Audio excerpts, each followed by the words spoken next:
আস্তে মুখ ধরিও না, ছোট মানুষ, ঠিক আছে যাও। সবাই তাকায়েন না, বাচ্চাটা ভয় পেয়ে যাবে। জুমায় আসছে, আলহামদুলিল্লাহ আলহামদুলিল্লাহ, ছোট বাচ্চারাই তো আসবে। আগামীতে তো আমি আর আপনি থাকবো না, ও এখানে এসে মসজিদ পুরো করে দেবে ইনশাআল্লাহ। আর কেউ ওর দিকে তাকানোর দরকার নেই, লজ্জা পাবে, লজ্জা পেয়ে আর আসবে না। ওর বাপের দিকেও কেউ তাকায়েন না, কারণ ওই বাপও লজ্জা পেয়ে আর পরবর্তী জুমায় নিয়ে আসবে না। আমি ওই বাবাকে সাধুবাদ জানাই যে বাবা তার এই বাচ্চাকে জুমায় নিয়ে আসছে। আল্লাহ ওই বাপকে আর ওই বাচ্চা দুজনকে বরকত দিক।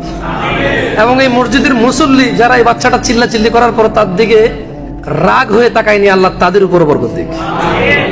এরা আগামী দিনের ভবিষ্যৎ, এরা আসবে, এদেরকে নিয়ে আসবেন। এরা কান্না করলে চেষ্টা করবেন কান্না থামাইতে, অথবা সেফ জোনে যেখানে আপনি ওকে মেনটেন করতে পারবেন সেখানে অ্যাটলিস্ট। বাট ও আসবে, মসজিদে আসবে, ও মসজিদে আসবে, ওকে মসজিদে নিয়ে আসতে হবে।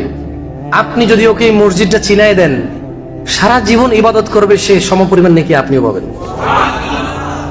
ওই বাবা মা বড় হতভাগা, যে বাবা মা তার বাচ্চাদেরকে কোরআন শিখায় না, তার বাচ্চাকে ওযু করতে শিখায় না, তার বাচ্চাকে নামাজ নিজে শিক্ষা দেয় না।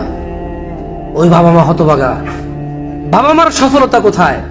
বাচ্চাটাকে যদি ওযু শিখায়, নামাজ শিখায়, কোরআন শিখায়, বাচ্চাটা 60-70 বছর আল্লাহর দেওয়া নিয়ামত যতদিন এই পৃথিবীতে বেঁচে থাকে, এই যা কিছু ফান্ডামেন্টাল বাপ মা থেকে শিখছে, এই বাচ্চা যদি এই ফাউন্ডেশনের উপরে বেস করে যদি পড়াশোনা করে শিখে, এই বাচ্চা যা পড়বে সুবহানাল্লাহ, বাপ মায়ের উপরও নেকি আসবে। মানুষ দুনিয়ার বিজনেসটা ভালো বোঝে কোনটাতে লাভ, আখিরাতের বিজনেসটা কেউ বুঝতে চায় না। আল্লাহ আমাদেরকে বোঝার তৌফিক দান করুন।